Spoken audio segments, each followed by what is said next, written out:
खबरदार अगर तू दरवाजे से निकली, आला हजरत इमाम अहले सुन्नत मुजद्दिद दीन मिल्लत मेरे आला हजरत से किसी ने पूछा था कि हजरत जी बीबी नात पढ़ सकती है? फतावा रज़विया की 14वीं जिल्द, बीबी मिलाद पढ़ सकती है? मिलाद? आला हजरत ने फरमाया अगर बीबी मिलाद पढ़ रही हो, नात पढ़ रही हो और उसकी आवाज गैर महरम के कानों तक जा रही हो, फरमाया उसे सवाब नहीं होगा, उसे हराम काम करने का गुनाह दिया जाएगा। बीबी को मना है, वो नात की आवाज भी औरत का ही नहीं पड़ता, दीन में तो औरत की आवाज का भी पड़ता है। दीन में तो औरत की, हजरत सैयदा ज़ैनब, हजरत फातिमा की वो लख्ते जिगर जो मैदान करबला में इमाम हुसैन बराबर की शरीक रही सैयदना इमाम हुसैन के साथ। याह्या बिन मोइन कहते मैं 15 साल तक हजरत ज़ैनब का पड़ोसी रहा हूं। 15 साल, घर बराबर होता है ना, बंदा बीबी देख ही लेता है। वो बीबी कभी पर्दा डाल के जा रही है दवाई लेने, कभी नजर आ ही जाती है। कहते 15 साल में सैयदा फातिमा की बेटी का पड़ोसी रहा हूं, मैंने कभी बुरके में छुपी हुई ज़ैनब भी नहीं देखी, बुरके में छुपी हुई ज़ैनब भी कभी नहीं देखी। हजरत अब्दुल्ला बिन जाफर तैयार जनाबे अली मुर्तजा के भाई थे, उनके बेटे के साथ इनका निकाह हुआ था, बीमार हो गई। तो हजरत अब्दुल्ला कहने लगे ज़ैनब चल तुझे हकीम के पास ले जाऊं, तबीब के पास ले जाऊं। तो हजरत ज़ैनब कहने लगी आप जाइए मेरा हाल बता के दवाई ले आइए। तो हजरत अब्दुल्ला जाफर तैयार कहने लगे शरीयत में गुंजाइश है डॉक्टर के पास जाने, हकीम के पास जाने की गुंजाइश है, तू चलती क्यों नहीं? तो हजरत ज़ैनब कहने लगी शरीयत में गुंजाइश तो है, पर अब्दुल्ला मेरी मजबूरी ये है कि मैं फातिमा की बेटी हूं। शरीयत में गुंजाइश तो है पर मेरी मजबूरी ये है कि मैं हुसैन की बहन हूं। शरीयत में गुंजाइश है पर मैं हसन की बहन हूं।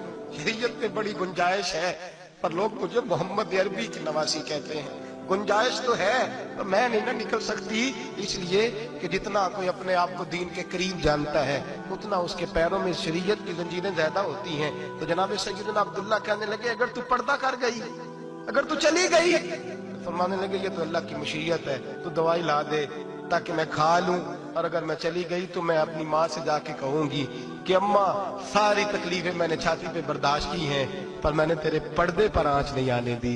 मेरे भाई ये उसवा नूर है, ये उसवा हसना है, ये हमें सिखाया जा रहा है। मेरे हबीब करीम की बीवियों का ये हाल था, बीवियों का अपने घर के आंगन में हजरत आयशा सिद्दीका, हजरत सौदा जनाब अफसा अपने सेल में जब बैठती थी ना तो दीवार की तरफ मुंह करके बैठती थी, दीवार के साथ लग के दीवार की तरफ।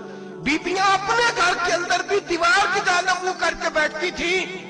लोग पूछती, बीबियां पूछती कि अपने घर में भी दीवार को मुंह करने का मतलब? कहती हो सकता है कुछ छत पे चढ़े अचानक नजर पड़े तो हम चाहती हैं फिर भी हमारा चेहरा नजर ना आए उसे, फिर भी हमारा चेहरा नजर, हम अपने घर के अंदर भी पाबंद रहती हैं कि हमारे चेहरे नजर ना आए। खुदा रा बड़े पैसे जिंदगी में लुटाए हैं, 1000 1500 बुरके पे भी खर्च करो, वो घर ले जाओ, वो अम्मा को भी दो, बहन को भी दो, बीवी को भी दो, उसको कोई पहन ले। इसलिए कि जब तो हजरत फातिमा के तरीके का पर्दा करेगी तो तेरे आंगन में सैयदा ज़ैनब की तरह की बेटियां पैदा होंगी, वो उस सुन्नत पे चलने वाली बेटियां तेरे आंगन में आएंगी। खुदारा मेरे भाई आज ये नियत करो, ये इरादा करो और अपने घरों को पर्दे का पाबंद बनाओ। अगर एक बेटी पर्दादार हो गई तो कई खानदान पर्दादार हो जाएंगे, अगर एक बेटी पर्दादार हो गई तो कई घराने संवरेंगे, कई जगह पे नूर फैलेगा। ऐ अर्श के मालिक, ऐ मेरे महबूब के खुदा, तुझे वास्ता है मेरे महबूब की बीवियों का और तुझे सदका हुजूर की शहजादियों का।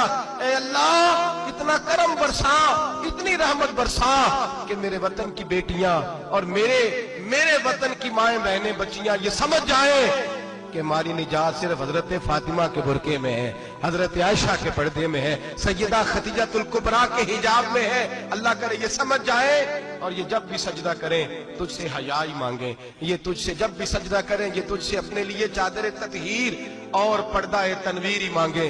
अल्लाह करे मुझ बेअमल की मुंह से निकले हुए लफ्ज किसी के दिल में तासीर बन के उतरे और फिर दुनिया के अंदर ये रिवाज आम हो कि हर कोई पर्दा करे, हर कोई बापर्दा हो जाए। ऐ अल्लाह तू तासीर नाजिल फरमा, ऐ अल्लाह तू अमल की दौलत नाजिल फरमा, ऐ अल्लाह हमारी बेटियों को इज्जत की चादर अता फरमा।